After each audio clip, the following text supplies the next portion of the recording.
இயேசு உங்களை நேசிக்கிறார். பிரியமானவர்களே, இந்த நாளில் ஆண்டவர் நம்மளோடு பேசும்படியாக வேதத்திலிருந்து 2 வசனங்களை கூட வாசித்து ஆண்டவர் நம்மளோடு பேசுகிற காரியத்தை பார்ப்போம். அது ரோமர் புஸ்தகம் 1வது அதிகாரம் 22, 23, 24 வசனங்கள் இப்படியாக சொல்கிறது. அவர்கள் தங்களை ஞானிகள் என்று சொல்லியும் பைத்தியக்காரராகி அழிவில்லாத தேவனுடைய மகிமையை அழிவுள்ள மனுஷர்கள், பறவைகள், மிருகங்கள், ஊரும் பிராணிகள் ஆகிய இவைகளுடைய ரூபங்களுக்கு ஒப்பாக மாற்றினார்கள். இது நிமித்தம் அவர்கள் தங்கள் இருதயத்தில் உள்ள இச்சைகளினாலே ஒருவரோடே ஒருவர் தங்கள் சரீரங்களை அவமானப்படுத்தத்தக்கதாக தேவன் அவர்களை அசுத்தத்திற்கு ஒப்பு கொடுத்தார். தேவனுடைய சத்தியத்தை அவர்கள் பொய்யாக மாற்றி சிருஷ்டிகரை தொழுது சேவியாமல் சிருஷ்டியை தொழுது சேவித்தார்கள். அவரே என்றென்றைக்கும் ஸ்தோத்தரிக்கப்படத்தக்கவர். யார் ஸ்தோத்தரிக்கப்படத்தக்கவர்? சிருஷ்டி கர்த்தர் தான் ஸ்தோத்தரிக்கப்படத்தக்கவர்.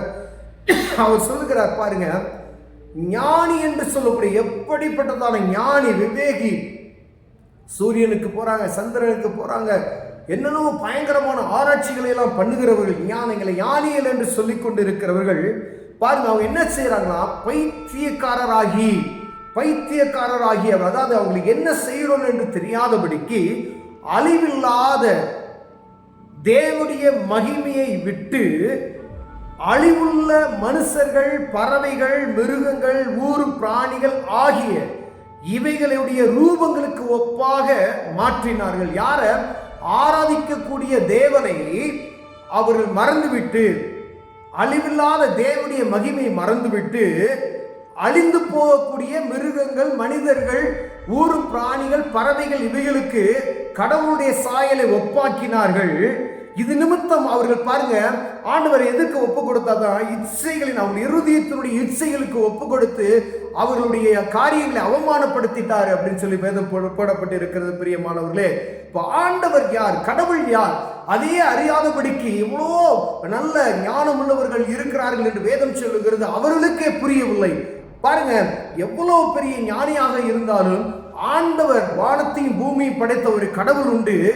அவர் இப்படிதான் இருப்பார் என்று சிருஷ்டி கர்த்தரை மறந்து போய், சிருஷ்டிகர் என்னை சிருஷ்டித்தவர், மனிதனை சிருஷ்டித்தவர் தான் பறவையும் சிருஷ்டித்தார், நம்மை சிருஷ்டித்தவர் தான் மிருகத்தையும் சிருஷ்டித்தார். பாருங்க, அப்ப சிருஷ்டிகர் எப்படி இருப்பார் என்பதை அறியாதபடிக்கு இவர்கள் ஆராதனைக்கு இவர்கள் இப்படிப்பட்டதான ஒரு காரியத்தை செய்கிறார்கள் என்று சொல்லி அவர்களை ஆண்டவர் தங்கள் சரீரங்களை அவமானத்துக்கு ஒப்பு கொடுத்தார் என்று வேதம் சொல்லுகிறது.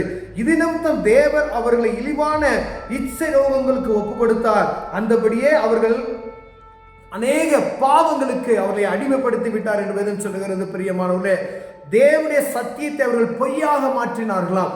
தேவ சத்தியத்தை பொய்யாக மாற்றி சிருஷ்டிகரை தொழுது சேவியாமல் சிருஷ்டிகரை தொழுது சேவியாமல் சிருஷ்டியை உருவாக்கப்பட்டவைகளை தொழுது சேவித்தார்கள். அவரே என்றென்றைக்கும் ஸ்தோத்தரிக்கப்பட்டவர்.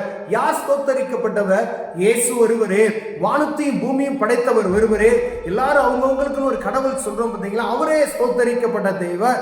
அவர் எப்படி இருப்பார்? யாரும் பார்த்து கொள்ள முடியாது. அவர் சர்வ வல்லமையுள்ள தேவன். ஒருவரும் அவரை கண்டு கொள்ளவில்லை, காணவில்லை என்று வேதம் சொல்லுகிறது. அவரை பார்க்க முடியாது. அவர் அக்கினிமயமானவர். யார்? மோசே 40 நாள் சீனாய் மலையில போய் இருக்கிறார், அவரை பார்க்க முடியல. அவருடைய புறமுதுகை அக்கினி ஜுவாலையும் பார்த்தது நிமித்தம் அவர் முகங்கள் பிரகாசமாய் இருந்தது. பாளையத்துக்கு வரும்பொழுது, அவர் மோசே வரும்பொழுது ஜனங்கள் அவரை பார்த்து பயந்து நடுங்கினார்கள்.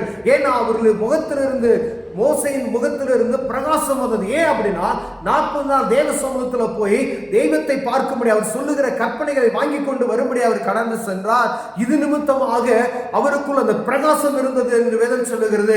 ஒரு ஆண்டவருடைய மகிமையை யாரும் பார்க்க முடியாது என்று வேதம் சொல்லுகிறது. அப்படியானால் ஆண்டவர் இப்படிதான் இருப்பார், தெய்வம் இப்படிதான் இருக்கும் என்று சொல்லி நம்மளே ஒரு உருவத்தை உருவாக்கி கொண்டு சேவித்துக் கொண்டு இருக்கிறோம் என்று வேதத்தில் எழுதி வைத்திருக்கிறது. பிரியமானவர்களே, ஞானி என்று சொல்லுகிறோமே, ஆண்டவர் இப்படிதான் இருப்பார் என்று யாருக்கு தெரியும் என்று வேதம் சொல்லுகிறது. சர்வ வல்லமையுள்ள தேவனை அறியப்படாதபடிக்கு கண்களை குருடாக்கி வைத்திருக்கிறான். பிரியமானவர்களே, பாருங்க, ஆண்டவர் இப்படிதான், தெய்வம் இப்படிதான், கடவுள் இப்படிதான் அப்படின்னு சொல்லி யாரும் சொல்ல முடியாது. பாருங்க, ஏன்னா அண்ட சராசரங்களை சிருஷ்டித்த தேவன் அவர் இப்படி இருப்பார் என்று சொல்லி ஒருவர், ஏன்னா நம்மை உருவாக்கினவர், நம்மை உருவாக்கினவர், அவருடைய சாயலாய் உருவாக்கினர் என்று வேதம் சொல்லுகிறது. தேவ சாயலாய் மனிதன் உருவாக்கப்பட்டான் என்று வேதம் சொல்லுகிறது. பிரியமன், அப்புறம் பாருங்க, அவரை போல நம்ம இருக்கிறோம், ஆனா நம்முடைய முகம் அவருக்கு இருக்கு கிடையாது பாருங்க. அப்படியானால் நாம் என்ன செய்யறோம் பாருங்க, ஊரு பிராணிகள் இங்க பூமியில அவர் படைக்கப்பட்ட அந்த காரியங்களை குறித்து தேவன் இப்படிதான், கடவுள் இப்படிதான் இருப்பார் சொல்லி நம்ம ஆராதனைக்காக அவைகள் உருவாக்குகிறோம் என்று வேதம் சொல்லுகிறது. பிரியமானவர்களே, இப்ப சிருஷ்டிகரை தொழுது கொள்ளாமல் சிருஷ்டிப்பை தொழுது கொள்ளுகிறோம் என்று ஆண்டவர் சொல்லுகிற ஒருவரே யார் ஆராதிக்கணும்னா அவரே ஆராதிக்க வல்லமையுள்ள யார்னா சிருஷ்டிகர், நம்மளை உருவாக்கினவர், உலகத்தை உண்டாக்கினவர், பூமியை உண்டாக்கினவர், வானத்தை உண்டாக்கினவர், சகல மிருகங்கள், பறவைகள், ஊரு பிராணிகள் அனைத்தையும் உருவாக்கினவர் யார்னா சிருஷ்டிகர். அவரை நாம் தொழுது கொள்ள வேண்டும். சமுத்திரத்தை உருவாக்கினவர் அவர்தான், அவரை நாம் தொழுது கொள்ள வேண்டும் என்று வேதம் சொல்லுகிறது. பிரியமானவர்களே, நாம் யாரை தொழுது கொள்கிறோம் என்று பார்க்கும்படி ஆண்டவர் உங்களோடு என்னோடு பேசுகிறார். பிரியமானவர்களே, ஒரு தனிப்பட்ட மனிதனுக்கு நீங்க போய் மரியாதை செலுத்துவது கூட தவறு என்று சொல்லப்படுகிறது. நீங்க அவரை புகழ்ந்து அவர்களை மேன்மைப்படுத்தி பேசக்கூடாது. ஏன்னா வானத்தையும் பூமி படைத்த கடவுளுக்கு முன்பதாய் ஒரு மனிதனை துதிப்பாடணும் சொன்னா அதே பெருமை என்று சொல்லப்படுகிறது.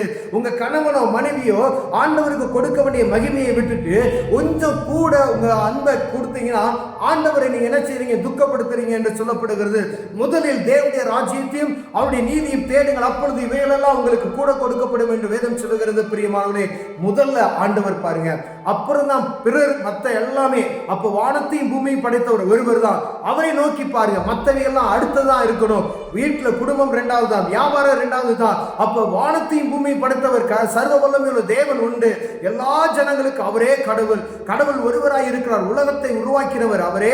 அவரை பணிந்து கொள்ளாதபடிக்கு அவர் உருவாக்கினவரே, உருவாக்கினவைகளை நாம் பணிந்து கொள்கிறோமா என்று பார்க்கும்படி ஆண்டவர் பேசுகிறார். பிரியமானவரே, நான் ஞானியா இருக்கலாம், நான் வேதத்துல பயங்கர ஞானவான், படிப்புல பெரிய ஞானவான், டெக்னாலஜில பயங்கர ஞானவான், சயின்டிஸ்டா இருக்கலாம், ஆனா உருவாக்கினவரை மறந்துவிட்டு நாம் என்ன செய்கிறோம் என்றை பார்க்கும்படி ஆண்டவர் உங்களோடு என்னோட பேசுகிறார். பிரியமான, ஒருவேளை இந்த காரியத்தில், இந்த வேதத்தில் சொல்லப்பட்ட காரியத்துக்கு நாம் மாறுபாடாய் நடப்போமே ஆனால் ஆண்டவர் உங்களோடு என்னோடு பேசுகிறார். கண்களை மூடுவோம், ஜெபம் செய்வோம். அன்பின் தகப்பனே, அருமையான நாளுக்காய் ஸ்தோத்திரம் ஐயா.